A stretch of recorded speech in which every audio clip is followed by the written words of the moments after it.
हमदर्द और हमसफर भी तुम ही हो। अविनाश सुबह समय पर उठा नहीं तो संस्कृति को चिंता हुई।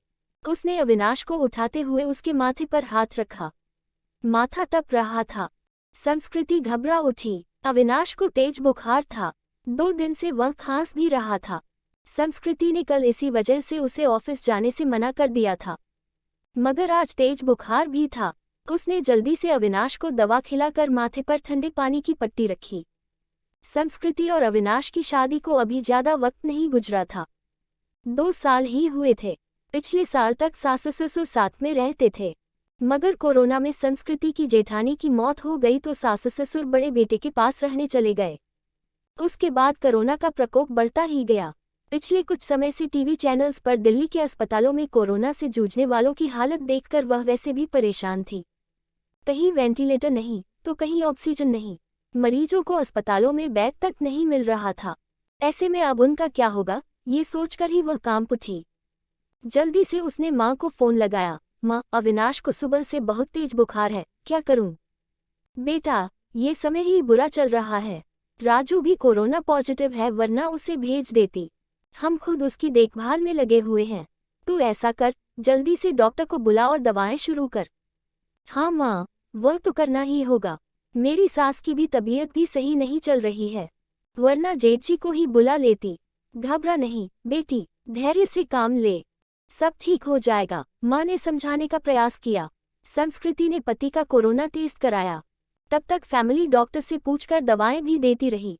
इस बीच अविनाश की हालत ज्यादा खराब होने लगी तो वह उसे लेकर अस्पताल भागी।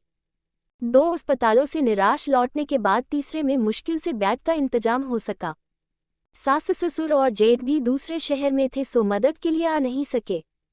वैसे भी दिल्ली में लॉकडाउन लगा हुआ था, रिश्तेदार चाहकर भी उसकी मदद करने नहीं आ सकते थे। आस पड़ोस वालों ने कोरोना के डर से दरवाजे बंद कर लिए। तब संस्कृति ने अपने दोस्तों को फोन लगाया पर सबने बहाने बना दिए। अकेली संस्कृति पति की सेवा में लगी हुई थी। अस्पताल में मरीजों की लंबी कतारों और मौत के तांडव के बीच किसी तरह संस्कृति खुद को बचाते हुए पति के लिए दौड़भाग करने में लग गई। कभी दवा की पर्ची लेकर भागती तो कभी खाना लेकर, कभी डॉक्टर से गिड़गिड़ाती तो कभी थक-हार कर बैठ जाती। उसे कोरोना वार्ड में जाने की इजाजत नहीं थी। बाहर रिसेप्शन में बैठकर ही पति के ठीक होने की कामना करती रहती। उस पर पति की तबीयत अच्छी होने के बजाय बिगड़ती जा रही थी। उस दिन भी डॉक्टर ने पर्ची में कई दवाएं जोड़कर लिखीं। वह दवाएं लेने गई मगर जो सबसे जरूरी दवा थी वही नहीं मिली। अस्पताल में उसका स्टॉक खत्म हो चुका था। अब वह क्या करेगी? बदहवास सी वह अस्पताल के बेंच पर बैठ गई। बगल में ही परेशान सा एक युवक भी बैठा हुआ था। संस्कृति ने उसकी तरफ मुखातिब होकर पूछा, आप बता सकते हैं ये दवा मुझे कहाँ मिलेगी? मैं खुद ये दवा ढूंढ रहा हूँ, आसपास तो मिली नहीं। मेरे दोस्त ने बताया है कि नोएडा में उसकी शॉप है। उसने कुछ दवाएं स्टॉक करके रखी हैं, सो वह मुझे दे देगा। अभी जाने की ही सोच रहा था। पर्ची लाइए, मैं अपने साथ आपके लिए भी दवा ले आता हूँ। बहुत मेहरबानी होगी। सुबह से इसके लिए परेशान हो रही थी। पसीना पोंछते हुए संस्कृति ने कृतज्ञ स्वर में कहा, मेहरबानी की कोई बात नहीं, इंसान ही इंसान के काम आता है। बस इतना शुक्र मनाए कि दवा वहां मिल जाए, कहकर वह चला गया। करीब 2-3 घंटे बाद लौटा तो उसके चेहरे पर परेशानी की लकीरों के बावजूद खुशी थी। ये लीजिए, बड़ी मुश्किल से मिली, मगर मिल गई, यही बहुत है। बहुत बहुत शुक्रिया। कितने की है? संस्कृति का चेहरा भी खिल उठा था। अरे नहीं, पैसे की जरूरत नहीं, आप पहले ये दवा खिलाए मरीज को। उस दिन के बाद से दोनों में बातचीत होने लगी। वह अपने भाई की देखभाल में लगा था और संस्कृति पति के लिए दौड़-भाग कर रही थी। दोनों का दर्द एक सा ही था। संस्कृति जब भी व्यथित होती तो उसके कंधों पर सिर रख कर रो लेती। कोई चीज लानी होती तो प्रतीक लेकर आता, संस्कृति को घर छोड़कर आता। धीरे धीरे तकलीफ के इन दिनों में 2 अजनबी एक बंधन में बंधते जा रहे थे। उनके बीच एक अजीब सा आकर्षण भी था जो दोनों के इस बंधन को और मजबूत बना रहा था। एक दिन अविनाश का ऑक्सीजन लेवल काफी घट गया। अस्पताल में ऑक्सीजन सिलेंडर नहीं था। तब प्रतीक ने ये जिम्मेदारी अपने ऊपर ले ली। पूरे दिन कड़ी धूप और गर्मी में लाइन में लगकर आखिर वह ऑक्सीजन सिलेंडर लेकर ही लौटा था। उस दिन संस्कृति ने पूछा था, आप मेरे लिए इतना कुछ कर रहे हैं, इतना ख्याल रखते हैं, मगर क्यों? मैं तो आपकी कुछ भी नहीं लगती। फिर बताओ ना, ऐसा क्यों कर रहे हो? पहली बात, हर क्यों का जवाब नहीं होता, और दूसरी बात, हम दोनों हमसफर नहीं है तो क्या हुआ, हमदर्द तो है ना। आपके दर्द को मैं बहुत अच्छे से महसूस कर सकता हूँ। आपकी तकलीफ देखकर मुझे दुख होता है। बस किसी भी तरह आपकी मदद करना चाहता हूँ। एक अनकहा सा मगर मजबूत साथ महसूस कर वह गमों के बीच भी मुस्कुरा उठी थी। धीरे धीरे अविनाश की तबीयत और भी बिगड़ गई और उसको वेंटिलेटर पर रखना पड़ा।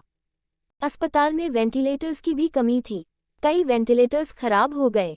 बदहवास सी संस्कृति ने प्रतीक को फोन लगाया तो पता चला कि उसके भाई को भी कहीं और शिफ्ट करने की नौबत आ गई है। आप चिंता न करो संस्कृति जी, मैं अपने भाई को जिस अस्पताल में लेकर जा रहा हूँ, आपके पति को भी वहीं लेकर चलता हूँ। वहाँ वेंटिलेटर की सुविधा है और डॉक्टर्स भी अच्छे हैं। प्रतीक ने उसे ढांढस बंधाया और फिर जल्दी ही शिफ्टिंग की सारी व्यवस्था करा दी।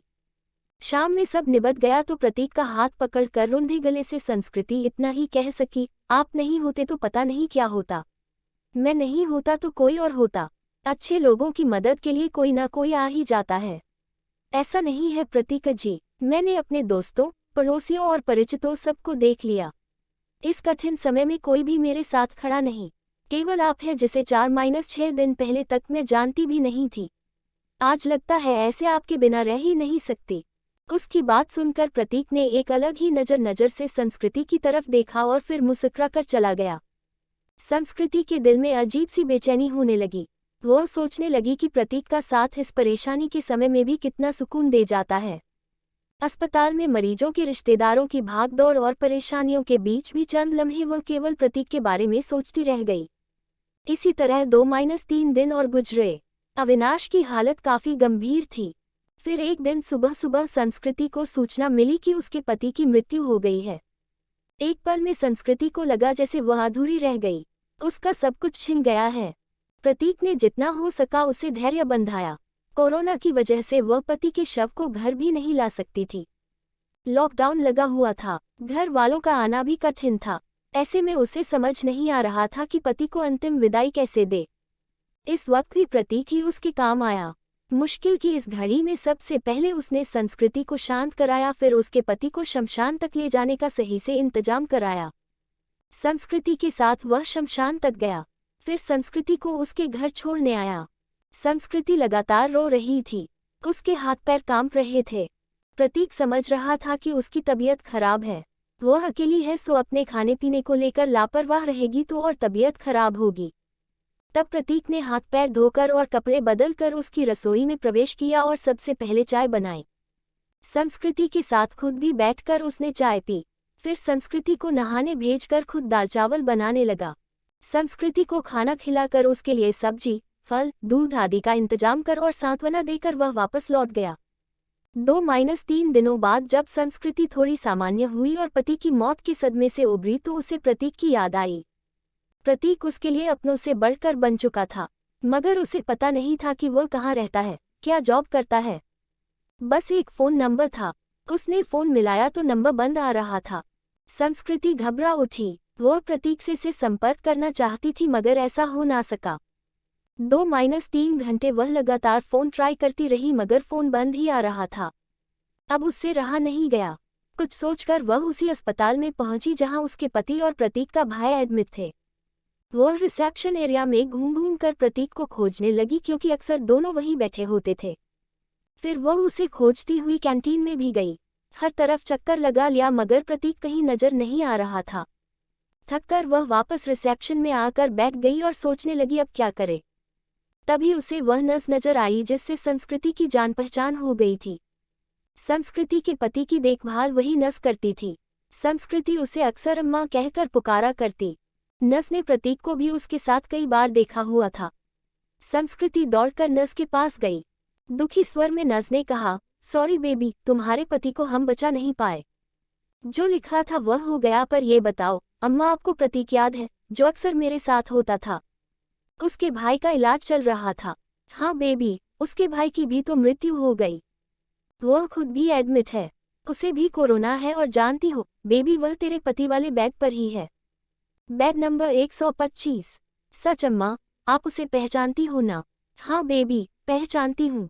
तेरी बहुत हेल्प करता था, पर अब उसकी हेल्प करने वाला कोई नहीं। अकेला है वह।